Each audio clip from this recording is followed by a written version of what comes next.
رہے طلب میں سوار سب ہیں، پیادہ مثل غبار میں ہوں۔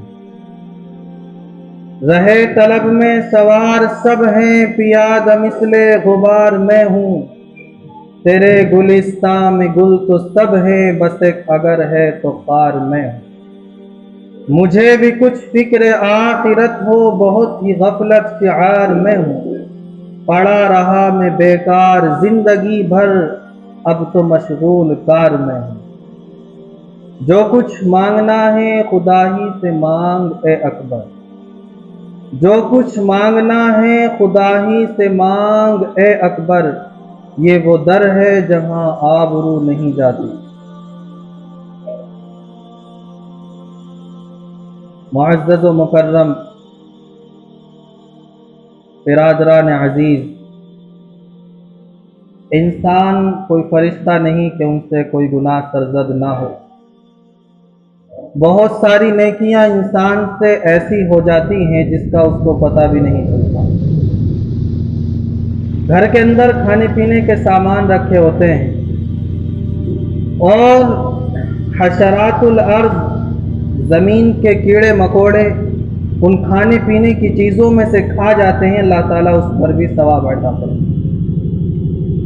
کسان اپنے کھیت کے اندر دانہ ڈالتا ہے اور اس سے پرندے چگ جاتے ہیں، کسان کا کوئی نقصان نہیں ہوتا، اسے خبر تک نہیں ہوتی، لیکن اللہ تعالیٰ اس پر بھی اس کو ثواب عطا فرماتا ہے۔ تو جس طرح انسان کو خبر تک نہیں ہوتی اور بہت ساری نیکیاں اس کے اعمال نامے کے اندر لکھی جاتی ہیں، اسی طرح بہت سارے گناہ بھی ایسے ہوتے ہیں کہ غفلت میں انسان کو پتہ تک نہیں چلتا اور گناہ سرزد ہو جاتا ہے۔ تو انسان کوئی فرشتہ نہیں کہ اس سے گناہ ہی سرزد نہ ہو۔ گناہ ہوتے ہیں، لیکن اللہ تعالیٰ نے گناہوں کے لیے بھی ہمیں ایک نسخہ کیمیا عطا فرمایا ہے جسے استغفار کہتے ہیں۔ استغفار کے معنی ہے اللہ کے سامنے شرمندہ ہونا، اپنے گناہوں پر نادم ہونا اور اللہ سے توبہ کرنا۔ استغفار کی بڑی فضیلت قرآن و حدیث کے اندر آئی ہے۔ قرآن کریم کے اندر اللہ رب العزت سورہ نوح کے اندر ارشاد فرماتے ہیں، استغفروا ربکم انہ کان غفارا، کہ استغفار سے اللہ رب العزت گناہوں کو معاف فرماتے ہیں۔ نواسہ رسول صلی اللہ علیہ وسلم حضرت حسن رضی اللہ عنہ ایک مرتبہ تشریف فرما، ایک شخص آپ کے پاس آیا اور کہنے لگا کہ قحط سالی عام ہو چکی ہے، زمین پیاسی ہے، بارشیں نہیں ہوتی، آپ اللہ سے دعا کریں کہ بارش ہو جائے۔ آپ نے کہا استغفار کرو۔ دوسرا شخص آیا، اس نے کہا میں بہت غریب ہوں، اللہ تعالیٰ سے دعا کریں کہ اللہ تعالیٰ مال و دولت کے اندر فراوانی عطا کرے جس سے میری ضرورتیں پوری ہو جائیں۔ آپ نے فرمایا استغفار کرو۔ تیسرا شخص آیا، اس نے کہا میرے بیٹیاں ہی بیٹیاں ہیں، دعا کرے کہ اللہ تعالیٰ کوئی بیٹا بھی عطا فرمائے جو زندگی کا سہارا بنے۔ آپ نے فرمایا استغفار کرو۔ چوتھا شخص آیا، اس نے کہا کہ ہماری کھیتی باڑیاں تباہ ہو چکی ہیں، نقصان ہو چکا ہے، کوئی وظیفہ بتائے کہ اللہ تعالیٰ ہماری کھیتیوں کے غلوں کے اندر برکت عطا فرمائے۔ آپ نے فرمایا استغفار کرو۔ مختلف سوالات ہوتے رہے اور آپ کا ایک ہی جواب۔ پاس میں بیٹھے ہوئے شخص نے عرض کیا حضرت بیماریاں مختلف اور علاج ایک۔ آپ نے کہا کہ وقت پر رحمت کی بارش بھی اسی کے حکم سے ہوتی، رزق کے دہانے کھولنے والی ذات بھی اسی کی ہے، اسی کے خزانے سے اولاد عطا ہوتی ہے، وہی گناہوں کو معاف کرنے والا ہے۔ تو جب اللہ راضی ہو جائے گا تو سارے کام بن جائیں گے، بگڑتا ہی کوئی نہیں۔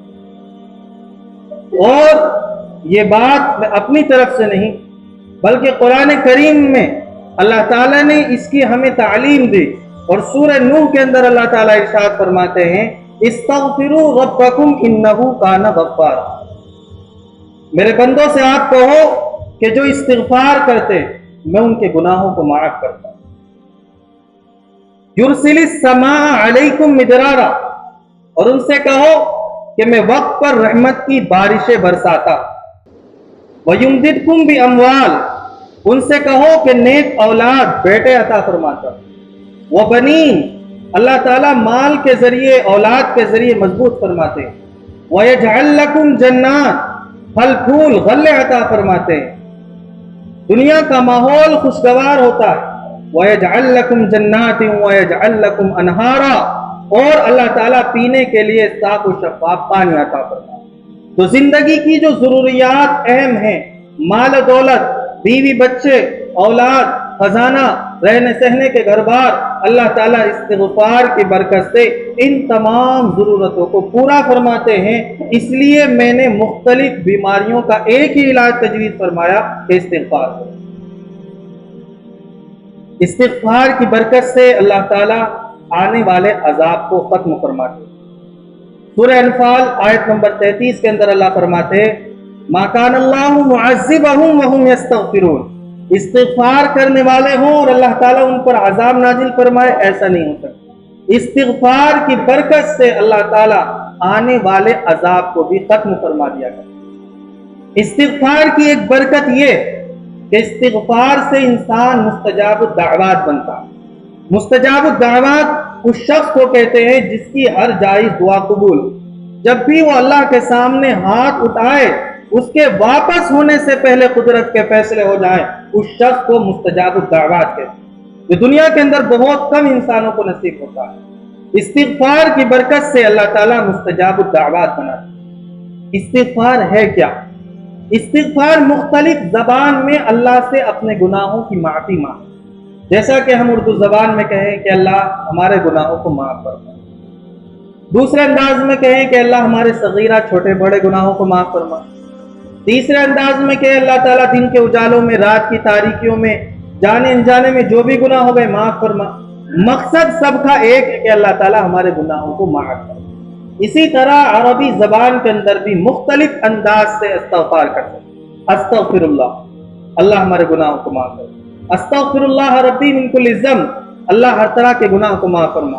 استغفر اللہ الذی لا الہ الا انت سبحانک انی کنت من الظالمین، استغفر اللہ الذی لا الہ الا انت الحی القیوم واتوب الیہ۔ مختلف انداز میں، جس طرح درود بہت سارے ہیں، اسی طرح استغفار، اللہ سے معافی مانگنے کے انداز بھی نرالے ہیں۔ جو انداز انسان کو پسند ہو اور اپنے لیے اچھا لگتا ہو کہ اس کے ذریعے میری معافی ہو سکتی ہے، اللہ تعالیٰ سے استغفار کرے، تو استغفار کی ایک برکت یہ ہوتی ہے کہ اللہ تعالیٰ مستجاب الدعوات بنا۔ ایک بہت بڑے امام گزرے ہیں، عرب کے اندر سرکاری مذہب انہی کا چلتا، امام احمد ابن حنبل رحمۃ اللہ۔ ایک مرتبہ سفر کر رہے تھے، دوران سفر رات ہو گئی، ایک مسجد پہنچے، نماز عشاء ادا فرمائی، اور آپ نے چاہا کہ مسجد کے اندر رات گزار دیں، وہیں پر قیام کریں۔ مسجد کے خادم نے سختی سے منع کیا اور آپ بادل ناخواستہ مسجد سے باہر آ گئے۔ قریب ہی میں ایک نان بائی کی دکان، کھانے کا ہوٹل، سردیوں کا موسم۔ امام صاحب رحمۃ اللہ علیہ نے دکاندار سے کہا کہ اگر آپ کی اجازت ہو تو کچھ گھنٹے میں آپ کی دکان پر گزار دوں، میں مسافر ہوں، نماز فجر ادا کر کر واپس چلا جاؤں، اپنے سفر پر روانہ ہو جاؤں۔ وہ بھی بڑا رحم اور نیک دل انسان تھا، اس نے کہا بہت خوب، میرا کیا نقصان۔ آپ اس کے پاس بیٹھے رہے، لیکن آپ دیکھیں کہ اللہ تعالیٰ نے استغفار کے اندر کتنی فضیلت اور کتنی برکت رکھی۔ جب امام صاحب رحمۃ اللہ علیہ اس شخص کے پاس بیٹھے تو دیکھا کہ آٹے کے پیڑے اس نے بنائے، پھر کہا استغفر اللہ۔ روٹی کی شکل تیار کی، کہا استغفر اللہ۔ تنور کے اندر اسے سیکنے کے لیے لگایا، کہا استغفر اللہ، اور سیکنے کے بعد باہر واپس نکالا، استغفر اللہ۔ ہر کام کے اندر، اپنے جس کام کے اندر مشغول تھا، استغفر اللہ استغفر اللہ استغفر اللہ۔ امام صاحب رحمۃ اللہ علیہ دیکھ کر مسکرائے۔ اس نے کہا آپ مسکراتے کیوں ہیں؟ انہوں نے کہا کہ میں مسکراؤں نہ کہ آپ اللہ تعالیٰ کے کام میں لگے ہوئے ہیں اور اپنے کام کے اندر بھی آپ کی زبان اللہ کے ذکر کے اندر تر و تازہ ہے اور آپ استغفار کی کثرت کر رہے ہیں۔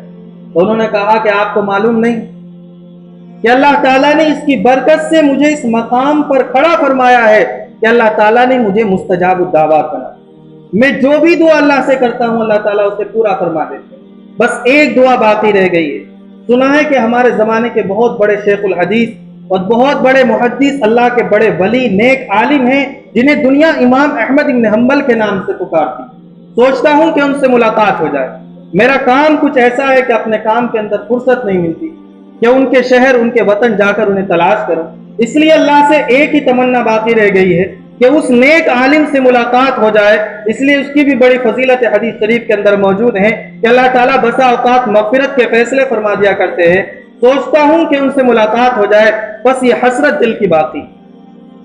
امام احمد رحمۃ اللہ علیہ اٹھے اور اسے سینے سے لگا اور کہا کہ آپ خوش ہو جائیں اور اللہ کا شکر ادا کریں کہ اللہ نے آپ کی یہ تمنا بھی پوری کر دی۔ میں ہی احمد بن حنبل، تو استغفار کی برکت سے اللہ رب العزت مستجاب الدعوات بھی بنا دے۔ استغفار کرنے والا کبھی اللہ کے یہاں مایوس نہیں ہوتا۔ استغفار کا مطلب ہوتا ہے اللہ رب العزت کے سامنے بار بار اپنی گناہوں کا اعتراف کرنا۔